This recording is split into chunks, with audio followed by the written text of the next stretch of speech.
তো আসসালামু আলাইকুম, কেমন আছেন সবাই? তো আজকে আমরা বন্ধুরা মিলে চলে গেলাম আমাদের এইখানে বুড়িগাং নদীতে।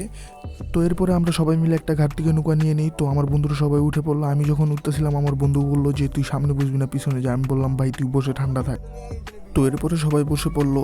তো মামা মাছ নদীতে নৌকা নিয়ে যাচ্ছিলো, তো ওইখানে পানি বেশি, ভিউ ভালো হবে। তো দেখেন সবাই কি শান্তি, মানে নিজের বাসার বেড মনে করছে। একজন আরেকজনের উপরে ঠ্যাং দিয়ে পাও দিয়ে শুয়ে আছে মাথা দিয়ে। এরপরে মামা পিছন থেকে দিচ্ছিল আর ওদের দুজনের ছবি তোলা, দেখেন এইভাবে না ওইভাবে।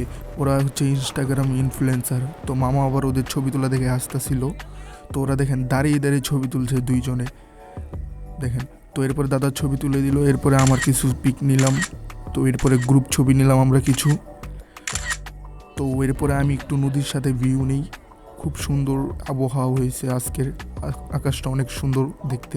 তো দেখেন এরপরে মামা বললো যে আমি একটু সোয়াইক ভিডিও নিব, সবাই তাকাও। তো আরেকটুর জন্য মামা বেঁচে গেল, না হলে মামার আন্ডার ওয়াটার ভিডিও নেওয়া লাগতো। তো এরপরে মামা সেকেন্ড টাইম ট্রাই করলো, সেকেন্ড টাইম মোটামুটি ভালোই হয়েছে ভিডিও। তো সবাই দাঁড়ায় গেছি। তো এখন আমরা সবাই ঘাটের সামনে চলে আসছি। তো একটু পরে আমরা নেমে চলে যাব, আর একটু স্কাই শট। তো আপনারা এই সুন্দর নদীর ভিউটা দেখতে থাকেন, আর যাদের কাছে ব্লগটা ভালো লাগছে শেয়ার করে দিবেন, আর চ্যানেলটাকে সাবস্ক্রাইব করে দিবেন। আর দেখা হচ্ছে নেক্সট কোনো ব্লগে। Bye bye.